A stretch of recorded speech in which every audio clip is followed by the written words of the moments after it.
Welcome back to our deep dive into the Upside Down and beyond. Today we're exploring one of the most heartbreaking aspects of Stranger Things, the human characters we've lost throughout the show's incredible journey. If you're new here, make sure to hit that subscribe button and ring the notification bell so you never miss our latest analysis of your favorite shows. Now let's journey through Hawkins and remember those brave souls who didn't make it to the end credits. Death has always been a powerful storytelling tool in Stranger Things, and the Duffer Brothers have never shied away from making us feel the weight of loss. From the very first season to the dramatic events of Season 4, we've witnessed numerous human characters meet their end, each death serving to remind us of the very real stakes in this supernatural thriller. What makes these losses particularly impactful is how they shape our surviving heroes, pushing them forward even as they grieve. Let's start our comprehensive list with one of the most shocking early deaths, Benny Hammond. This kind-hearted diner owner from Season 1 was the first person to show genuine compassion to Eleven when she escaped from Hawkins' lab. His murder at the hands of government agents, staged to look like a suicide, set the dark tone for everything that would follow. Benny's death showed us immediately that this wasn't going to be just another kid's adventure story. The adults in power were willing to kill innocent people to keep their secrets. Moving through Season 1, we encounter the deaths of several Hawkins lab personnel, including Dr. Brenner's various scientists and agents. While many of these characters remained unnamed, their deaths at the hands of the Demogorgon demonstrated the catastrophic consequences of meddling with forces beyond human understanding. The elevator scene alone claimed multiple lives, painting the sterile white walls of the laboratory with terror.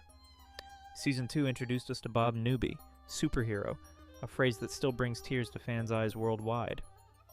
Bob, played brilliantly by Sean Astin, represented everything good and pure in Hawkins. His relationship with Joyce Byers brought light into her life after years of struggle, and his genuine affection for Will and Jonathan made him the father figure they desperately needed. Bob's heroic sacrifice in Hawkins' lab, where he restored power to allow everyone else to escape while knowing it would likely cost him his life, remains one of the series' most devastating moments.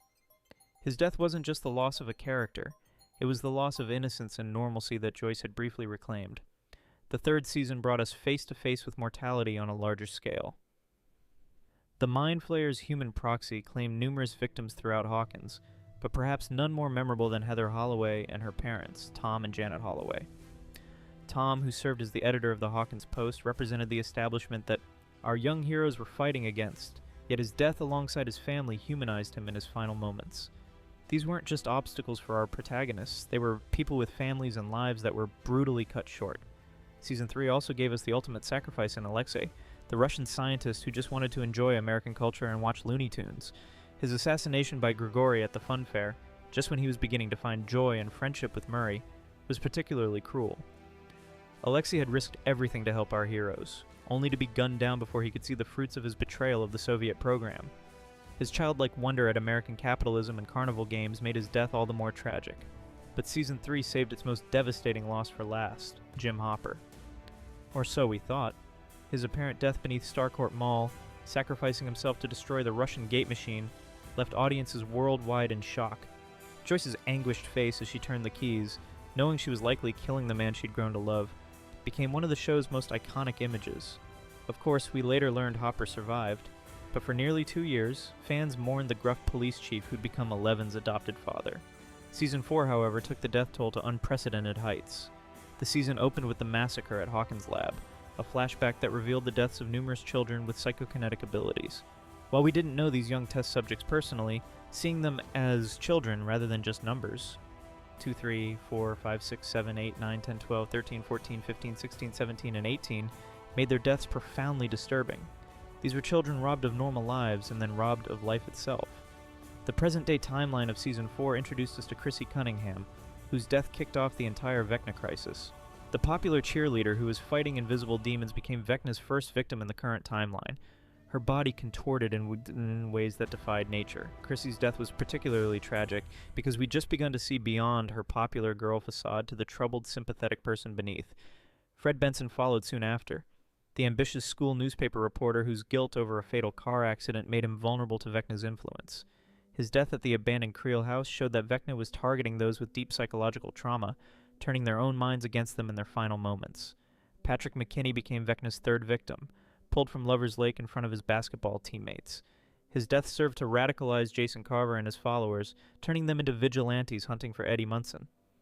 Patrick's final moments, witnessed by Jason, transform grief into dangerous rage that would have devastating consequences for the town. Speaking of Jason Carver, the basketball team captain met his end in the Creel house during the final battle. Split in half by the opening gate to the Upside Down, Jason's death was both literal and symbolic. He was torn apart by the very forces he refused to believe in or understand. His transformation from grieving boyfriend to dangerous zealot made him a complex antagonist whose death, while necessary for our hero's survival, still carried weight. But no death in Season 4, perhaps no death in the entire series, hit harder than Eddie Munson's sacrifice. The metalhead dungeon master who ran from everything his whole life finally stopped running, making his stand in the Upside Down to buy his friends more time. His performance of Master of Puppets on his guitar, drawing the demo bats away from Vecna's lair, became instantly iconic. Eddie died a hero, though most of Hawkins would never know it, branded a cultist and murderer by the town that never understood him. His final words to Dustin, telling him he loves him and to look after the lost sheep of Hellfire Club, encapsulated everything beautiful about his character arc. Dr. Martin Brenner, Papa himself, finally met his end in Season 4 as well. Shot by military personnel while trying to recapture 11, Brenner died still believing he was a father figure rather than a captor. His complex relationship with 11 made his death complicated. He was undeniably a villain who had caused immeasurable suffering, yet his final moments revealed a twisted form of genuine care for his children. 11's refusal to tell him she understood or forgave him spoke volumes about the harm he had caused. Dr. Sam Owens' colleague, Dr. Ellis, also perished in Season 4, killed during the military's assault on the Nina Project facility. While a minor character, his death underscored the government's willingness to eliminate anyone associated with 11, regardless of their intentions. Now, if we were to rank the top 10 most impactful human deaths in Stranger Things based on their emotional weight and story significance, the list would certainly include Bob Newby at the top, followed closely by Eddie Munson. Alexi would claim third place for the sheer unfairness of his demise. Chrissy Cunningham's death, which launched the entire Vecna storyline, deserves fourth place. Benny Hammond, the first innocent we lost, takes fifth. Dr. Brenner's complex demise earns sixth place. Fred Benson's tragic end places seventh. Patrick McKinney's public death claims eighth. Jason Carver's symbolic splitting ranks ninth. And Barbara Holland, though we haven't discussed her in detail, rounds out the top 10 for how her death haunted Nancy throughout the series. These deaths remind us that Stranger Things, despite its supernatural elements, is ultimately about human cost. Each loss ripples through the community of Hawkins, affecting not just our main characters but the entire fabric of this small Indiana town. The show has never been afraid to kill characters we care about, making every dangerous situation feel genuinely threatening. As we look toward the fifth and final season, we can only wonder who else might join this tragic list. The stakes have never been higher, and if the pattern holds, we should prepare ourselves for more heartbreak. But that's what makes Stranger Things so compelling, the very real possibility that anyone could be next. Thank you for joining me on this emotional journey through Stranger Things fallen heroes and villains. If this video touched your heart, please leave a like and share your thoughts about which character's death affected you most in the comments below. Don't forget to subscribe for more in-depth analyses of your favorite shows. Until next time, remember, friends don't lie and heroes never truly die as long as we remember them. Stay strange, everyone!